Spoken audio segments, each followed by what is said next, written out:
안녕하세요. 매일 아침 말씀 묵상에 오신 여러분을 진심으로 환영합니다. 1월 14일 금요일 제3과 약속된 아들 한 주간의 말씀을 정리하는 시간입니다. 기억절 이 모든 날 마지막에 아들을 통하여 우리에게 말씀하셨으니 이 아들을 만유의 상속자로 세우시고 또 그로 말미암아 모든 세계를 지으셨나니라. 이는 하나님의 영광의 광채시요 그 본체의 형상이시라. 히브리서 1장 2절 3절 말씀. 학습 목표.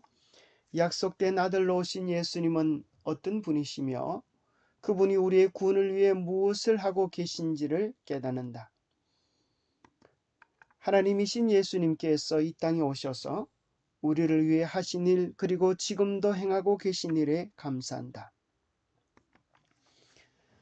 우리에게 하나님을 보여주시며 무한한 능력으로 이 세상을 붙들고 계신 예수님을 신뢰하며 살아간다.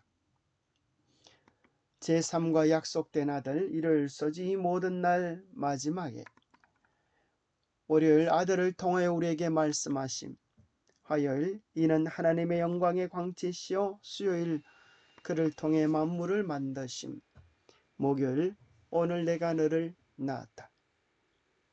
약속된 아들은 구약에 예언되어진 메시아에 대한 모든 예언의 성취이기 때문에 모든 날 마지막이라고 이야기해주고 있습니다.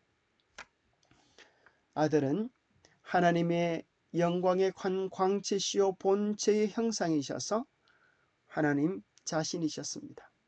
그분은 창조주요 구속주요 심판주로서 오늘도 하늘에서 우리의 구속을 위하여 간구하시는 분이십니다. 이 모든 날 마지막에 라는 말의 의미는 무엇일까요? 이사야 2장 2절과 3절에 보면 만일의 여호와의 전에 산이 모든 산 꼭대기에 굳게 설 것이라. 모든 작은 산 위에 뛰어나르니 만방이 그리로 몰려들 것이라. 많은 백성이 가며 이르기를 오라 우리가 여호와의 산에 오르며 야곱의 여호와의 전에 이르자. 그가 그 도로 우리에게 가르칠 것이라. 우리가 그 길로 행하리라 하리니 이는 율법이 시온에서부터 나올 것이요 여호와의 말씀이 예루살렘으로부터 나올 것임이라. 말이래라는 이 말의 의미는 이 모든 예언들이 성취될 그때에 이스라엘에서 주권자가 나오고 만방이 그분께로 모여들 것을 이야기하고 있습니다. 몇몇 구약의 선지자들은 후일에 하나님께서 당신의 백성들의 원수를 물리치시며 나라들을 이스라엘로 이끌어 올 한 왕을 일으키시리라고 선포합니다. 구약에 나타난 모든 메시아적 예언은 예수 그리스도께 성취되어졌습니다. 그래서 예수님은 하나님의 약속들을 성취하심으로 마지막 때를 시작하신 것입니다. 이미와 아직 다 온전히 이루지 않은 아직 사이에 우리가 존재하고 있는 것입니다. 그래서 흔히 우리는 마지막 때 그러면 흔히 우리는 역사의 종말로 이야기 쉽지만 오늘 본문에 나오는 마지막은 역사적 종말의 마지막이 아니라 성취의 종말입니다. 메시아에 대한 모든 응답으로서 예수 그리스도가 오신 것을 뜻합니다. 그래서 예수 그리스도를 우리의 마음의 구주로 온전히 모실 때 우리의 마음 안에서 은혜의 왕국이 이루어집니다. 예수 그리스도를 마음의 구주로 모신 사람을 위하여 역사의 종말에 예수님은 다시 이 땅에 오실 터인데 그때는 어린아이의 모습이 아니라 만왕의 왕 만주의 주의 모습으로 이 땅에 오셔서 은혜의 왕국이 아닌 영광의 왕국을 이루어 주실 것입니다. 은혜의 왕국이 예수 그리스도의 성취하심으로 이루어졌기에 이것은 성취의 종말, 마지막 때가 된 것입니다. 월요일 소지 아들을 통하여 말씀하심. 구약에 나오는 모든 사건들을 한마디로 히브리서 1장 1절은 이야기해 줍니다. 옛적의 선지자들을 통하여 여러 부분과 여러 모양으로 우리 조상들에게 말씀하신 하나님이 이 마지막에 아들을 통하여 말씀하시겠다고 했습니다. 옛적의 구약 성경을 통하여 또 선지자를 통하여 여러 부분과 여러 모양으로 구속 사역에 대하여 이야기해 주셨습니다. 그러나 그것은 여러 부분이지 실체가 아니었습니다. 그것은 실체이신 예수 그리스도를 드러내기 위한 한 부분들이었습니다. 그래서 구약성에 나오는 많은 인물들, 또 많은 사건들, 많은 제도들은 궁극적으로 메시아가 이 땅에 오셔서 어떤 일을 이루실지에 대한 예고편들입니다. 드디어 이제 그림자에 대한 원형으로서 여러 부분들에 대한 온전한 본체로서 창세기 3장 15절에 기록되어진 언약을 성취하시려 예수 그리스도께서 오셨습니다. 그런데 놀랍게도 히브리서는 그 예수 그리스도가 하나님의 영광의 광채시요 본체의 형상이시라고 말씀해주고 있습니다. 그분은 창조주시요 그분은 구속주가 되셔서 우리를 위하여 하늘에서 구속사역을 이루고 계시는 절대 주권자임을 오늘 본문 속에서 우리에게 확정해 주고 있습니다. 예수 그리스도는 단지 사람 중에 하나가 아니라 선지자나 왕 제사장의 한 사람이 아니라 그는 하나님의 영광의 광채시요 본체의 형상이셔서 그런 능력의 말씀으로 세상을 창조하시고 오늘도 붙들고 계시는 그런 분이라고 말씀해 주고 계십니다. 영광의 광채라는 말의 의미는 무엇입니까? 구약성경에 보면 하나님이 현현하실 때마다 하나님의 영광의 광채가 함께 있었습니다. 그것은 때로 쉐키나의 영광으로 그들 앞에 있었습니다. 주님은 생명의 원칙이시며 주님의 그 빛 안에서 우리가 생명을 누릴 수 있게 되었습니다. 예수님의 제자 중 하나인 빌립이 아버지를 보이라라고 이야기할 때에 예수님은 나를 본 자는 아버지를 보았거늘 어찌하여 아버지를 보이라 하느냐라고 말씀하셨습니다. 나와 아버지는 하나이니라. 예수 그리스도는 조금도 차등이 없는 삼위의 하나님 중에 한 분이심을 이야기해 주고 계십니다. 우리는 그 크고 놀라운 하나님의 영광을 상상할 길이 없지만은 단지 우리가 이해하고 있는 작은 수준 속에서 우리의 생명을 위하여 존재하기 위하여 만들으신 이 작은 태양 속에서 우리는 하나님의 예수 그리스도의 위대하심 한 조각을 발견하게 되는 것입니다. 태양 에너지의 25분의 1이 이 지구로 온다고 합니다. 25분의 1의 도움을 힘입어 이 땅에 있는 식물들이 광합성을 하고 그 식물을 먹고 햇빛을 받으며 동물들이 살아갑니다. 지구상의 모든 생명체가 그 빛의 도움을 힘입고 살아갑니다. 25분의 1이 지구 전부를 살리는 생명의 근원이 되는 것입니다. 하물며 지구뿐 아니라 온 우주를 존재케 하시는 하나님의 실제적인 영광은 얼마나 크고 놀라울까요? 그래서 하나님을 대면하였던 모세조차 감히 그 영광의 얼굴을 뵙지 못했습니다. 그 영광을 보고는 살 자가 없기 때문입니다. 태양계를 돌보는 작은 태양의 위력도 그러하거늘 하물며 온 우주, 온 천지 만물의 중심 되시는 이 모든 만물의 제1원인 근본 되시는 이 모든 것을 붙잡고 계시는 하나님의 능력과 영광은 얼마나 크고 놀라운 것일까요? 이 온 우주가 우리 눈에 보이는 작은 점처럼 보이는 이 작은 별들이 태양계라는 것입니다. 우주 속에서는 지구 자체가 보이지 않는 너무나 작은 것입니다. 이 온 우주를 주관하고 계시는 위대하신 하나님, 그 하나님께서 우리의 구원을 위하여 이 땅의 사람의 모습으로 오신 것입니다. 우리의 상상이 미치는 그 범위를 초월한 놀랍고 크신 하나님의 사랑이심을 우리는 생각해야 됩니다. 수열소지, 그분은 만물을 창조하시고 붙들고 계시는 분이십니다.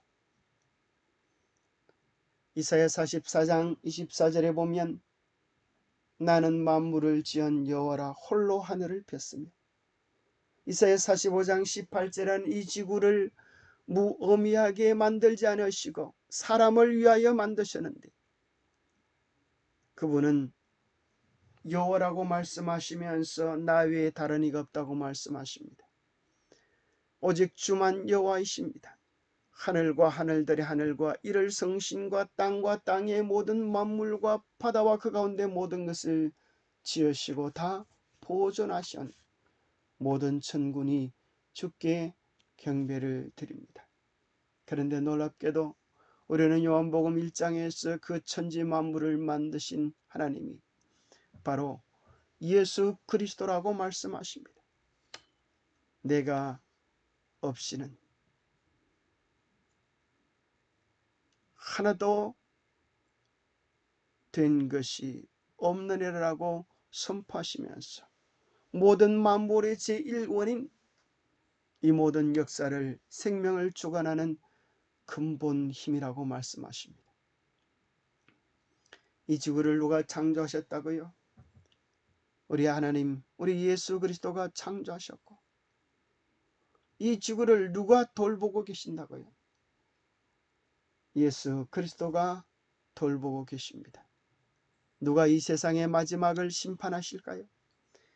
우연히 실수로 맞춰지는 것이 아니라 만유를 돌보고 계신 예수 그리스도가 이 땅에 오셔서 지구의 모든 역사를 끝내실 것입니다. 그것은 마치 밭의 주인이 땅에 씨를 뿌리고 가꾸고 수확하는 것과 같은 이치입니다. 창조자가 구속주이시고 구속주가 심판주로 이 땅에 오실 것입니다. 이 지구상에 존재하는 생명의 신비들이 우리 하나님의 위대한 솜씨들을 말해주고 있습니다. 이 지구상에 있는 이 많은 것들은 우리 눈에 다채롭게 보이지만 그 모든 것들은 118가지의 원소의 조합으로 이루어져 있습니다. 참 놀랍지 않습니까? 원소적인 차원에서는 사람이나 동물이나 식물이나 다를 바가 없는 것입니다. 그 가운데 35만 종의 식물이 존재하고 100만 종의 동물이 존재하지만 종과 종 사이에는 결혼이 불가능한 것입니다. 그러나 사람은 한 종류입니다. 그래서 흑인과 백인이 결혼하고 또 단일 민족이라고 이야기했던 우리나라도 이제는 혼합민족이 되어져서 다른 나라 사람들과 결혼하여 잘 사는 그런 모습을 우리는 자주 발견하게 됩니다. 흔히 많은 사람들이 오해하는 것 가운데 한 가지는 히브리서 1장 5절입니다. 하나님께서 어느 때에 천사 중 누구에게 너는 내 아들이라 오늘 내가 너를 낳았다 하셨으며 또 다시 나는 그에게 아버지가 되고 그는 내게 아들이 되리라 하셨느냐. 천사 중 누구에게 너는 내 아들이라 내가 너를 낳았다 그렇게 말씀하신 적이 없다고 하시지만 예수 그리스도를 향하여 너는 내 아들이다 내가 너를 낳았다 하셨기에 예수 그리스도를 창조된 피조물로 이해하는 사람들이 있습니다.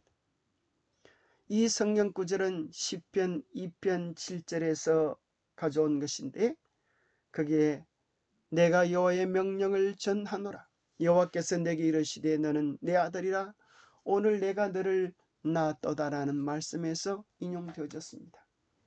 이 말씀은 바로 앞절 6절을 읽어봐야 바로 이해될 수 있는데, 그 6절에 보면 이렇게 기록되어져 있습니다. 내가 나의 왕을 내 거룩한 시온에 세웠다 하시리로다.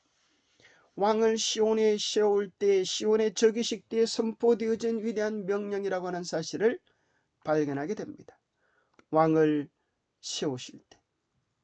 그래서 예수 그리스도도 이 땅에 사실 때, 침례식 때, 또 변화산 사건 때 하나님의 아들이라고 선포되어졌지만, 온 우주가 받아들일 만한 충분한 아들됨의 자격은 죄 가운데서 승리하시고 우리의 죄값을 갚으시고 온 우주의 하나님의 형상을 바르게 드러내시고 무덤 가운데서 부활하셔서 권능으로, 능력으로 하나님의 아들됨을 선포해 주신 사건이라고 로마서 1장 3절 4절에서 이야기하고 있습니다. 베드로도 사도행전 13장에 바로 이 사건, 오늘 너는 내 아들이다, 오늘 너를 낳았다고 하는 이 표현을 부활에 대한 적용으로 사용하고 있습니다. 30절, 하나님이 죽은 자 가운데서 그를 살리신지라. 우리 예수님은 부활하셨고 하늘에 우리를 위한 왕으로 등극하신 것을 이야기해 주고 있습니다.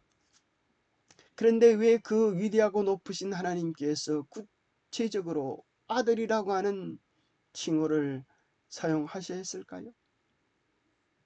왜일까요? 그것은 우리를 향한 하나님의 지극한 사랑입니다. 예수 그리스도를 구주로 영접할 때 천하고 천하딘 천하디 천한 우리가, 무지하고 연약한 우리가 하나님의 아들이 될 수 있다고 하는 놀라운 복음을 선포하기 위하여 친히 아들로서 이 땅에 오신 것입니다. 아들로서 불리어지신 것입니다. 내가 하나님의 아들이듯 너희들도 나를 믿고 나를 개인의 구주로 영접하면 나와 같이 하나님의 절대 사랑을 받는 영원한 사랑의 대상이 될 것이라고 우리 모두에게 선포해 주시는 것입니다. 아들을 통하여 모든 복음이 성취되어지고 아들 안에서 하나님은 우리에게 줄 수 있는 모든 것들을 주셨습니다. 이 귀한 복음을 누리고 깨닫게 되기를 바랍니다. 기도하겠습니다.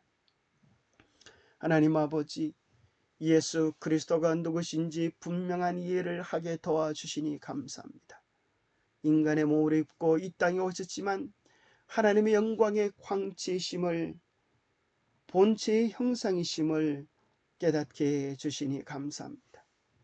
우리를 위해 십자가에 달리시고 부활하셔서 하늘 높은 보좌 위에서 오늘도 우리의 구원을 위해 일하고 계심을 감사합니다. 우리의 생각이, 우리의 시선이 오직 존귀하신 하나님께 고정되게 하셔서 하나님의 뜻을 우리의 삶에 이루고 하나님의 아름다운 성품을 닮아가는 우리에게 되게 하여 주시옵소서. 먼지처럼 바람처럼 낙엽처럼 의미 없는 우리 인생이 예수 그리스도 안에서 하늘의 별처럼 소중하고 의미 있는 존재들로 다시 태어나게 복 주시옵기를 우리 주 예수 그리스도 이름 어찌하여 간절히 간구하옵나이다. 예수 그리스도 안에 있는 놀라운 복음을 매일 경험하고 맛보시는 우리 모두가 되시기를 축복합니다. 감사합니다.